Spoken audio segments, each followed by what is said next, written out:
तो देखिए क्या हुआ इस बैठक के बाद।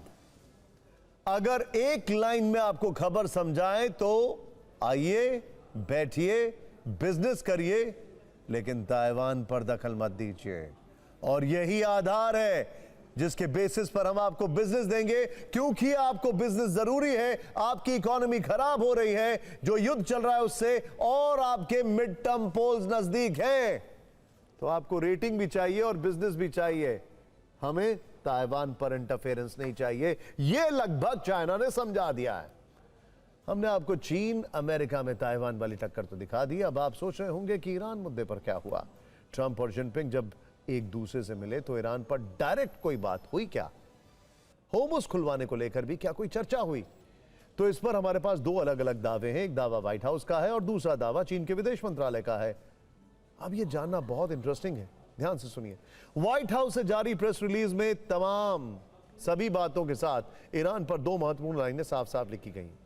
पहली, अमेरिका और चीन दोनों इस बात पर सहमत है कि स्ट्रेट ऑफ होर्मुज़ खुला रहना चाहिए। इस पर अमेरिकी विदेश मंत्री मार्को रूबियो और वित्त मंत्री स्कॉट बेसिन ने अपने चीनी समकक्षों से कहा भी है कि होर्मुज़ के बंद होने से सबसे ज्यादा नुकसान बीजिंग को होगा। और दूसरी बात यह लिखी थी कि अमेरिका और चीन इस बात पर भी सहमत हैं कि ईरान कभी भी परमाणु हथियार हासिल नहीं कर सकता। लेकिन ईरान पर यह अमेरिका का दावा है।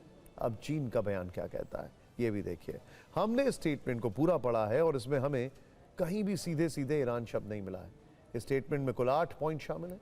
ताइवान, थ्यूसिडिडिस ट्रैप, चीन अमेरिका के बीच स्थिर संबंध, ट्रेड, चीन में अमेरिकी कंपनियों को मौका देना, पश्चिमी एशिया, रूस, यूक्रेन और कोरियन प्रायद्वीप पर चर्चे की बातें लिखी है।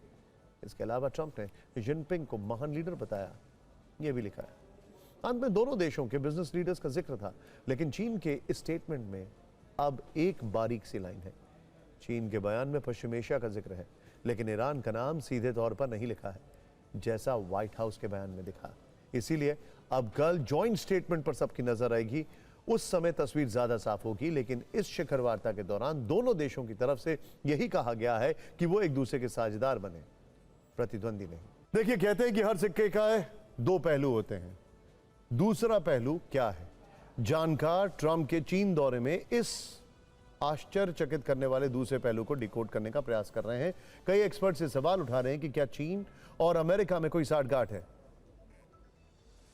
इंटरेस्टिंग है। ट्रंप ने चीन पर प्रतिबंध लगाए, लेकिन ट्रंप के स्वागत के लिए उपराष्ट्रपति एयरपोर्ट पहुंचे। इसे एक अच्छे जेस्चर के रूप में देखा गया।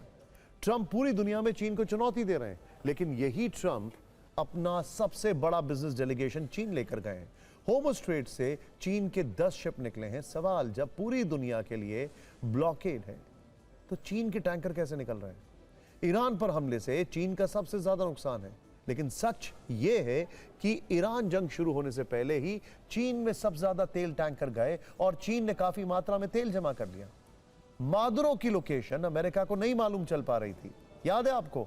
लेकिन जिस दिन मादुरो चीनी डेलीगेशन से मिले, उसी दिन, उसी रात अमेरिका का वेनेजुएला पर हमला हो गया और कब्जा भी।